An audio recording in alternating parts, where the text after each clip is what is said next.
खुद को एक राजा की तरह संभालो। बुद्धि तीक्ष्ण, विचार सटीक और जीवन आनंदित। ऐसा बनने में आपको मन को शांत और बुद्धि को तेज करने की आवश्यकता होगी। मन शांत और बुद्धि तेज कैसे की जाए, इस रहस्य के बारे में आज हम कहानियों के माध्यम से जानेंगे। पहली कहानी, राजकुमार का परीक्षण। बुद्ध के पास एक राजकुमार दीक्षित हो गया। दीक्षा के दूसरे ही दिन किसी श्राविका के घर उसे भिक्षा लेने बुद्ध ने भेज दिया। वह वहां गया। रास्ते में 2-3 घटनाएं ऐसी घटियां लौटते में उनसे वह बहुत परेशान हो गया। रास्ते में उसके मन में ख्याल आया कि मुझे जो भोजन प्रिय है वे तो अब नहीं मिलेंगे, लेकिन श्राविका के घर जाकर पाया कि वही भोजन थाली है जो उसे बहुत प्रीतिकर है। वह बहुत हैरान हुआ। फिर सोचा, संयोग होगा, जो मुझे पसंद है वही आज बना होगा। वह भोजन करता है। तभी उसे ख्याल आया कि रोज तो भोजन के बाद मैं विश्राम करता था 2 घड़ी, आज तो फिर धूप में वापस लौटना है। लेकिन तभी उस श्राविका ने कहा कि भिक्षु बद्धी अनुकंपा होगी अगर भोजन के बाद 2 घड़ी विश्राम करो। बहुत हैरान हुआ जब वह सोचता था यह, तभी उसने यह कहा था।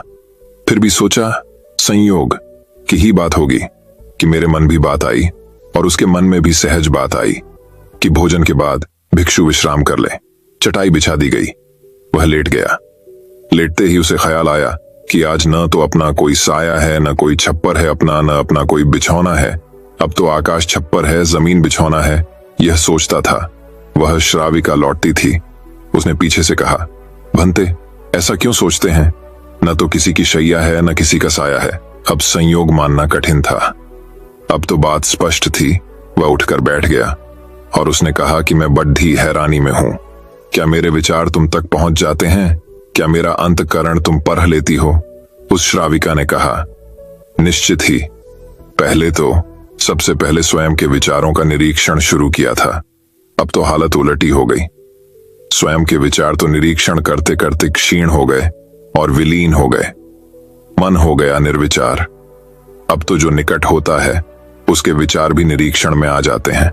वह भिक्षु घबराकर खैड़ीडिया हो गया और उसने कहा कि मुझे आज्ञा दें, मैं जाऊं। उसके हाथ पैर कांपने लगे। उस श्राविका ने कहा, इतने घबराते क्यों हैं? इसमें घबराने की क्या बात है? लेकिन भिक्षु फिर रुका नहीं। वह वापस लौटा। उसने बुद्ध से कहा, क्षमा करें, उस द्वार पर दोबारा भिक्षा मांगने मैं न जा सकूंगा।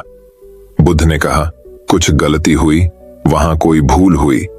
उस भिक्षु ने कहा, न तो भूल हुई न कोई गलती, बहुत आदर सम्मान और जो भोजन मुझे प्रिय था वह मिला।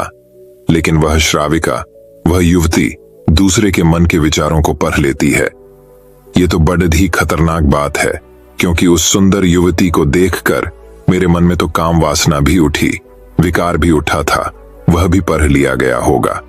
अब मैं कैसे वहां जाऊं? कैसे उसके सामने खड़रडहा होऊंगा? मैं नहीं जा सकूंगा, मुझे क्षमा करें। बुद्ध ने कहा, वहीं जाना पड़ेगा। अगर ऐसी क्षमा मांगनी थी तो भिक्षु नहीं होना था। जानकर वहां भेजा है और जब तक मैं न रोकूंगा तब तक वहीं जाना पड़ेगा। महीने 2 महीने, वर्ष 2 वर्ष, निरंतर यही तुम्हारी साधना होगी। लेकिन होश पूर्वक जाना, भीतर जागे हुए जाना और देखते हुए जाना कि कौन से विचार उठते हैं, कौन सी वासनाएं उठती हैं। और कुछ भी मत करना, लड़ना मत, जागे हुए जाना, देखते हुए जाना।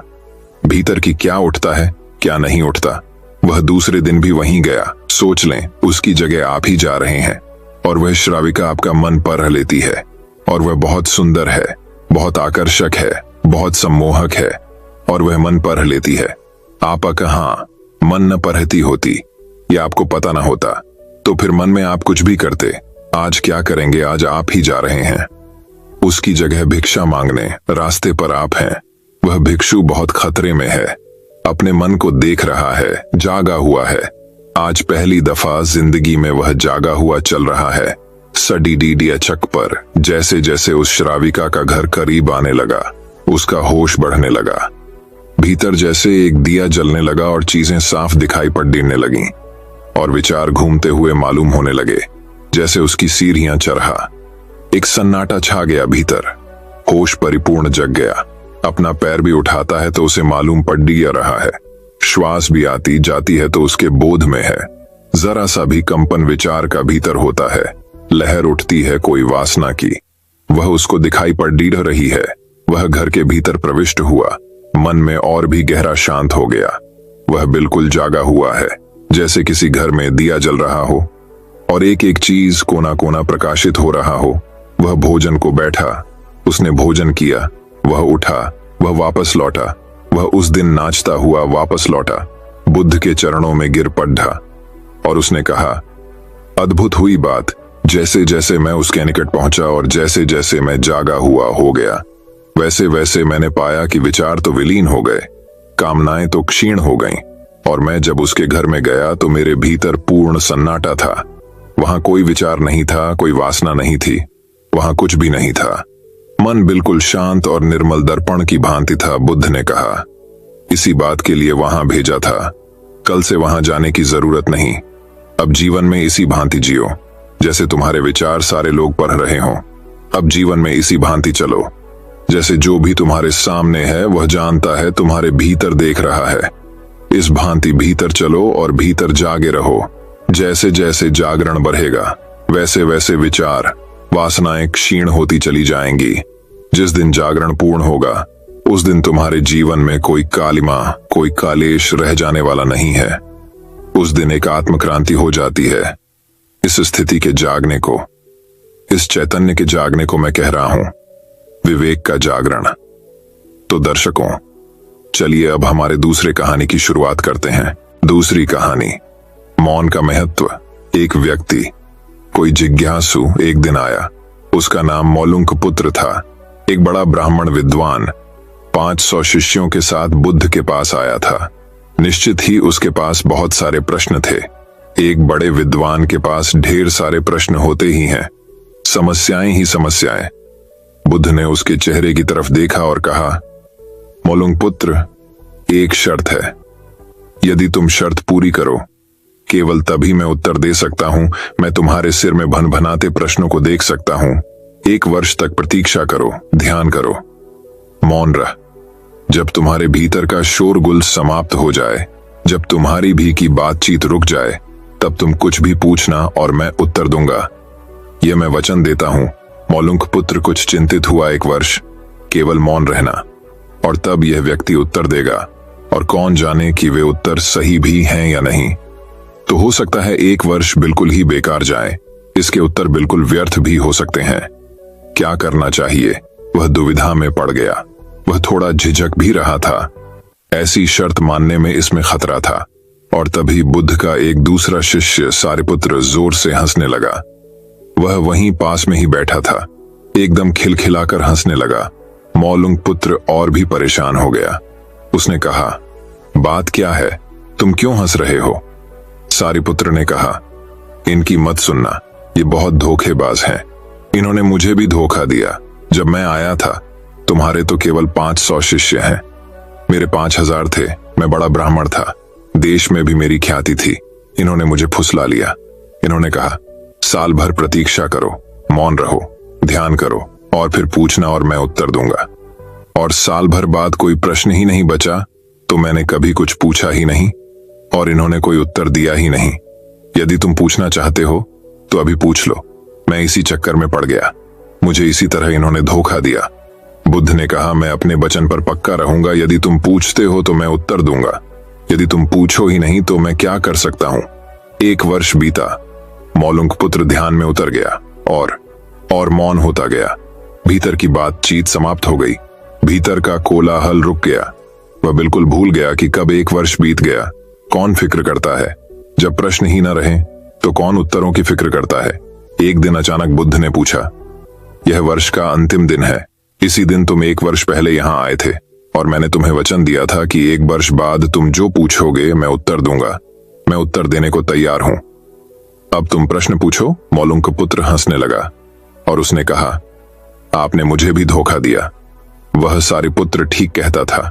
अब कोई प्रश्न ही पूछने के लिए नहीं रहा, तो मैं क्या पूछूं? मेरे पास पूछने के लिए कुछ भी नहीं है। असल में यदि तुम सत्य नहीं हो तो समस्याएं होती हैं और प्रश्न होते हैं, फिर तुम्हारे झूठ से पैदा होते हैं। तुम्हारे स्वप्न, तुम्हारी नींद से वे पैदा होते हैं। जब तुम सत्य, प्रामाणिक, मौन, समग्र होता हो, वे तिरोहित हो जाते हैं। मेरी समझ ऐसी है कि मन की एक अवस्था है जहां केवल प्रश्न होते हैं, और मन की एक अवस्था है जहां केवल उत्तर होते हैं और वे कभी साथ साथ नहीं होते। यदि तुम अभी भी पूछ रहे हो तो तुम उत्तर नहीं ग्रहण कर सकते। मैं उत्तर दे सकता हा, लेकिन तुम उसे ले नहीं सकते। यदि तुम्हारे भीतर प्रश्न उठने बंद हो गए हैं तो मुझे उत्तर देने की कोई जरूरत नहीं है। तुम्हें उत्तर मिल जाता है, किसी प्रश्न का उत्तर नहीं दिया जा सकता है। मन की एक ऐसी अवस्था उपलब्ध करनी होती है जहां कोई प्रश्न नहीं उठते। मन की प्रश्न रहित अवस्था ही एकमात्र उत्तर है। यही तो ध्यान की पूरी प्रक्रिया है। प्रश्नों को गिरा देना, भीतर चलती बातचीत को गिरा देना। जब भीतर की बातचीत रुक जाती है तो ऐसा असीम मौन छा जाता है। उस मौन में हर चीज का उत्तर मिल जाता है, हर चीज सुलझ जाती है। शाब्दिक रूप से नहीं, अस्तित्वगत रूप में सुलझ जाती है। कहीं कोई समस्या नहीं रह जाती है। तो दर्शकों, चलिए अब हमारे तीसरी कहानी की शुरुआत करते हैं। तीसरी कहानी। बुद्ध के शिष्यों में एक शिष्य था, अनाथ पढ़ता। वह धनी व्यक्ति था। उसका यह नाम इसलिए पड़ गया था कि वह रोज सुबह सुबह अपने घर के बाहर अच्छा अच्छा भोजन बनाकर बैठ जाता था। उसके पास जो आता था उसे वह खिलाता था। वह अनाथों के पिंड को भरता था, अर्थात सबका पेट भरता था। इसलिए उसका नाम अनाथ पढ़ता पड़ गया। वह अपने काम और नाम से प्रसिद्ध हो गया था। उसका यश दूर दूर तक फैल गया था। बुद्ध ने भी उसकी ख्याति सुन रखी थी। बुद्ध उन दिनों अपने हजारों सन्यासी भिक्षुओं के साथ वैशाली नगर में उपदेश दे रहे थे और लोगों को असीम शांति प्रदान कर रहे थे। अनाथ पढ़ता को मालूम पड़ा कि मेरे नगर के पास ही बुद्ध अपने अनेक शिष्यों के साथ आए हुए हैं। वह उनके दर्शन करने गया। वहां पहुंचने पर उसे बुद्ध के दर्शन हो गए। बुद्ध शांति, आनंद और प्रेम की मूरत थे। चेहरे पर मंद मंद मुस्कुराहट थी। उनके वस्त्र पीत रंग के थे और सिर पर जटाएं थीं। वे बहुत ही मीठा और नग्नता पूर्वक बोल रहे थे। उनको सैकड़ों लोग बिल्कुल शांत होकर सुन रहे थे। बुद्ध की शांति और आनंद उनके हृदय में उतर रहा था। सत्संग समाप्त हुआ। अनाथ पढ़ता करीब आया, बुद्ध के चरणों में नमस्कार किया और कहा, मैं अनाथ पढ़ता हूं। कहो कैसे आए? मैं चाहता हूं कि आप मेरे नगर में पधारें। वहां के लोग आपके धर्म उपदेश को सुनकर लाभान्वित हों और उनका जीवन आनंद से भर जाए। बुद्ध ने कहा, ठीक है, मैं आऊंगा। तुम व्यवस्था बना लेना।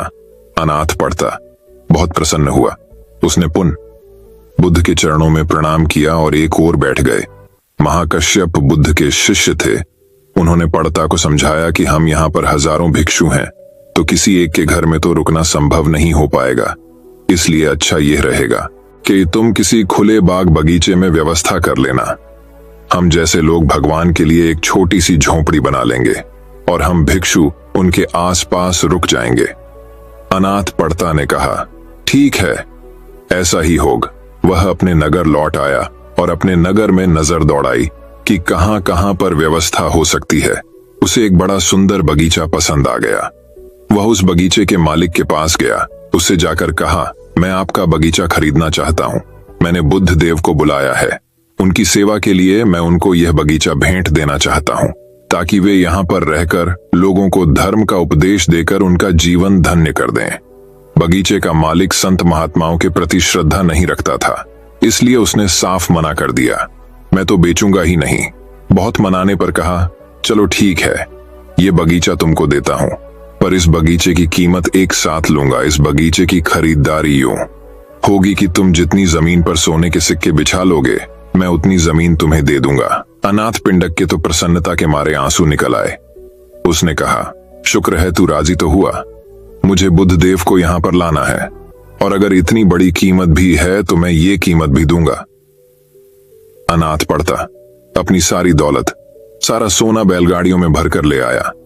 उसने सोने के सिक्कों से सारा बगीचा पाट दिया, सोने की तह बिछा दी। वहां के लोग अनाथ पिंडक को पागल कहने लगे। इसने एक महात्मा के लिए अपनी सारी संपत्ति लुटा दी है।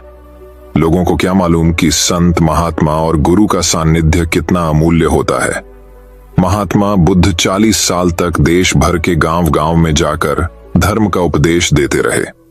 उनका यह भाव था कि जिस आनंद को मैंने पाया है वह जन जन तक पहुंचे। शांति पाने का अधिकार सबको है। वे घर घर जाकर ज्ञान का दीपक जलाना चाहते थे। उन्होंने जीवन भर अनेक दीपक जलाए। उनके उपदेश से अनगिनत लोगों का मन निर्मल हो गया। अनाथ पढ़ता के मन में बस एक ही इच्छा थी कि मैं महात्मा बुद्ध का सानिध्य प्राप्त करूं, अपने नगर वासियों के साथ बैठकर बुद्ध देव का उपदेश जो अमृत है सबके साथ बैठकर पी सकूं। बगीचे के मालिक ने देखा कि सारा बगीचा सोने के सिक्कों से पटा पड़ा है। वह अनाथ पिंडक की एक महात्मा के प्रति अगाध श्रद्धा को देखकर हैरान रह गया। उसका हृदय पिघल गया। श्रद्धा की बुझी हुई ज्योति जल उठी। उसने मन में कहा, मैंने बहुत ही गलत किया है। उसने हाथ जोड़कर अनाथ पिंडक से कहा, आप इन सारे सोने के सिक्कों को उठा लीजिए, मुझे धन नहीं चाहिए। इस सारे बगीचे को आप मेरी ओर से उपहार समझ लें। अनाथ पिंडक ने कहा, अब तो वचन हो चुका है और अब मैं अपने वचन से नहीं गिरूंगा। अब तो तुम सारी स्वर्ण मुद्राएं उठा लो, मैं इस धन को स्वीकार नहीं करूंगा। ऐसा सुनकर बगीचे के मालिक ने अनाथ पड़ता के चरण पकड़कर कहा, आप मुझे माफ करें, मैंने आपके साथ जो व्यवहार किया है वह ठीक नहीं था। आज मैं पछता रहा हूं और मुझे स्वयं पर ग्लानि हो रही है। अनाथ पड़ता को उस पर दया आ गई। उसने उसको एक उपाय सुझाया कि महात्मा बुद्ध जब कुछ समय बाद धर्म उपदेश की वर्षा करके दूसरे गांव जाए तो तुम वहां पर जाकर उनकी और उनके सारे शिष्य के रहने की व्यवस्था करना। धन के लोभ से सत्संग का लोभ कहीं अधिक श्रेष्ठ होता है। तो दर्शकों, चलिए अब हमारे चौथे कहानी की शुरुआत करते हैं। चौथी कहानी सुख क्या है। एक दिन बहुत से भिक्षु बैठे बात कर रहे थे कि संसार में सबसे बड़ा सुख क्या है। अगर संसार में सुख ही था तो छोड़कर आए क्यों? जब संसार में दुख ही दुख रह जाए तभी तो कोई संन्यस्त होता है। जब यह समझ में आ जाए कि यहाँ कुछ भी नहीं है, खाली पानी के बबूल हैं, आकाश में बने इंद्रधनुष्य हैं, आकाश कुसुम है, यहाँ कुछ भी नहीं है, तभी तो कोई सन्यासी होता है। सन्यास का अर्थ ही है संसार व्यर्थ हो गया है। जानकर, अनुभव से, अपने ही साक्षात्कार से ये भिक्षु ऐसे ही भागकर चले आए होंगे। किसी की पत्नी मर गई होगी, सन्यासी हो गया, किसी का दिवाला निकल गया तो सन्यासी हो गया। अब तुम देखना बहुत से लोग सन्यासी होंगे, फिर कुछ और बचता भी नहीं। तब बुद्ध भगवान अचानक आ गए। पीछे खड़े होकर उन्होंने भिक्षुओं की बातें सुनी, चौंके, फिर कहा, भिक्षुओं, भिक्षु होकर भी ये सब तुम क्या कह रहे हो? ये सारा संसार दुहक में है, इसमें तुम बता रहे हो। कोई कह रहा है राज्य सुख, कोई कहता है काम सुख दुहक में है, इसमें तुम बता रहे हो। कोई कह रहा भोजन सुख, स्वाद सुख। यह सब तुम जो कह रहे हो क्या कह रहे हो? यह सुनकर मुझे आश्चर्य होता है। अगर इस सब में सुख है तो तुम यहां आ क्यों गए? सुख भी आभास है। बुद्ध ने कहा, दुख सत्य है और सुख नहीं है, ऐसा नहीं, पर संसार में नहीं है। संसार का अर्थ ही है जहां सुख दिखाई पड़ता है और है नहीं, जहां आभास होता है, प्रतीति होती है, इशारे मिलते हैं कि है, लेकिन जैसे जैसे पास जाओ पता चलता है नहीं है। फिर सुख कहां है? बुद्ध ने कहा, बुद्ध में सुख है। तुम्हारे भीतर बुद्ध का जन्म हो जाए तो सुख है। तुम्हारे भीतर बुद्ध का अवतरण हो जाए तो सुख है। बुद्ध, ये बड़ा अनूठा शब्द है। तुम्हारे भीतर बुद्ध उत्पन्न हो जाए तो सुख है। तुम जब जाओ तो सुख है। सोने में दुख है, मूर्छा में दुख है, जागने में सुख है, धर्म श्रवण सुख है, तो सबसे परम सुख तो है बुद्ध, कि तुम्हारे भीतर बुद्धत्व पैदा हो जाए। अगर अभी ये नहीं हुआ तो नंबर 2 का सुख है। जिनका बुद्ध जाग गया उनकी बात सुनने में सुख है, धर्म श्रवण में सुख है, तो सुनो उनकी जो जाग गए हैं, जिन्हें कुछ दिखाई पड़ा है गुणों उनकी। लेकिन उसी सुख पर रुक मत जाना। सुन सुनकर अगर रुक गए तो एक तरह का सुख तो मिलेगा, लेकिन यह भी बहुत दूर जाने वाला नहीं है। इसलिए बुद्ध ने कहा, आई समाधि में सुख है, बुद्ध में सुख है। ये तो परम व्याख्या हुई सुख की। फिर यह भी तो हुआ नहीं है, तो उनके वचन सुनो, उनके पास उठो, बैठो। जिनके भीतर ये क्रांति घटी है, जिनके भीतर ये सूरज निकला है, जिनका प्रभात हो गया है, जहां सूर्योदय हुआ है, उनके पास रमो, इसमें सुख है। मगर इसमें ही रुक मत जाना। ध्यान रखना कि जो उनको हुआ है वह तुम्हें भी करना है। उस करने के उपाय का नाम समाधि है। सुनो बुद्धों को और चेष्टा करो बुद्धों जैसे बनने की। उस चेष्टा का नाम समाधि है। उस चेष्टा का फल है बुद्धोत्पोध। सुनो बुद्धों के वचन, फिर बुद्धों जैसे बनने की चेष्टा में लगना, ध्यान, समाधि, योग, और जिस दिन बन जाओ उस दिन परम सुख। तो दर्शकों, चलिए अब हमारे 5वीं कहानी की शुरुआत करते हैं। 5वीं कहानी बड़ी मुश्किलों का हल नहीं। राजा अजातशत्रु का राज्य बहुत अच्छा चल रहा था, किंतु कहते हैं ना कि समय हमेशा एक जैसा नहीं रहता। ऐसा ही अजातशत्रु के साथ हुआ। राजा कई मुश्किलों से घिर गए और उन मुश्किलों से बाहर नहीं निकल पा रहे थे। उन्होंने कई युक्तियां अपनाई लेकिन असफल रहे। एक दिन उनकी मुलाकात एक तांत्रिक से हुई। राजा ने तांत्रिक को अपनी मुश्किलें बताई। तांत्रिक ने राजा की बातों को ध्यान से सुना, फिर उसने एक उपाय बताया। तांत्रिक ने कहा, आपको पशु बलि देनी पड़ेगी, तभी आपकी मुश्किलों का समाधान होगा। पहले तो राजा काफी सोच विचार में पड़ गया, लेकिन उन्हें जब कोई भी रास्ता न दिखा तो उन्होंने तांत्रिक की बात मान ली। तांत्रिक के कहे एक बड़ा अनुष्ठान किया गया। पशुओं को मैदान में बलि देने के लिए बांध दिया गया। संयोगवश उस समय महात्मा बुद्ध राजा के नगर में पहुंचे। वे उसी स्थान से गुजर रहे थे जहां पर राजा ने अनुष्ठान कराया था। महात्मा बुद्ध ने जब देखा कि निर्दोष पशुओं की बलि दी जाने वाली है तो वे राजा के पास गए और बोले, राजन, आप इन निर्दोष पशुओं को क्यों मारने जा रहे हैं? राजा बोले, महात्मा जी, मैं इन्हें मारने नहीं अपितु राज्य के कल्याण के लिए इनकी बलि देने जा रहा हूं, जिससे सारे राज्य का कल्याण होगा। महात्मा बुद्ध बोले, क्या किसी निर्दोष जीव की बलि देने से किसी का भला भी हो सकता है? थोड़ा सा रुककर महात्मा बुद्ध ने जमीन से एक तिनका उठाया और राजा को देते हुए बोले, इसे तोड़कर दिखाएं। राजा ने तिनके के 2 टुकड़े कर दिए। बुद्ध बोले, इसे अब पुनः जोड़ दें। लू। राजा बोले, महात्मा जी, यह आप कैसी बातें कर रहे हैं? इसे तो अब कोई भी नहीं जोड़ सकता। तब बुद्ध राजा को समझाते हुए बोले, राजन, जिस प्रकार इस तिनके के टूट जाने के बाद आप इसे नहीं जोड़ सकते, ठीक उसी प्रकार जब आप इन पशुओं की बलि देंगे तो यह निर्दोष जीव आपके कारण मृत्यु को प्राप्त होंगे और इन्हें आप दोबारा जिंदा नहीं कर सकते, बल्कि इनके मरने के बाद आपको जीव हत्या का दोष लगेगा और आपकी मुश्किलें कम होने के बजाय और भी कहीं अधिक बढ़ जाएंगी, क्योंकि किसी भी निर्दोष जीव को मारकर कोई भी व्यक्ति खुशी नहीं प्राप्त कर सकता। आपकी समस्या का हल निर्दोष जीवों को मारने से कैसे हो सकता है? आप राजा हैं, आपको सोच विचार कर निर्णय लेना चाहिए। अगर आप सच में अपनी मुश्किलों का हल चाहते हैं तो दिमाग से काम लीजिए। मुश्किलें तो आती जाती रहती हैं, यही जिंदगी का सच है। किसी निर्दोष जीव को मारने से समस्याएं नहीं समाप्त होंगी, बल्कि उसका हल आपको बुद्धि से ही निकालना होगा। बुद्ध की बात सुनकर अजातशत्रु उनके चरणों में गिर पड़े और अपनी भूल की क्षमा मांगने लगे। अजातशत्रु ने ऐलान करा दिया कि अब से उनके राज्य में किसी निर्दोष जीव की हत्या नहीं की जाएगी। दोस्तों, मैं उम्मीद करता हूं कि यह कहानी सुनने से आपके जीवन में अच्छे बदलाव आए होंगे। आपको इस वीडियो से क्या सीखने मिला, ये कमेंट करके जरूर बताइए और अपने परिवार, दोस्तों या आपके करीबी इंसान के साथ ये कहानी शेयर करके उन्हें भी इस ज्ञान से परिचित करवाए। बाकी अगर आपको ये वीडियो दिल से अच्छी लगी हो तभी इस वीडियो को लाइक कर देना, और आपने अब तक इस चैनल को सब्सक्राइब न किया हो तो चैनल को सब्सक्राइब भी जरूर कर देना। आपका हर दिन शुभ हो और खुशियों से आपका जीवन भरा रहे। धन्यवाद। नमो बुद्धाय।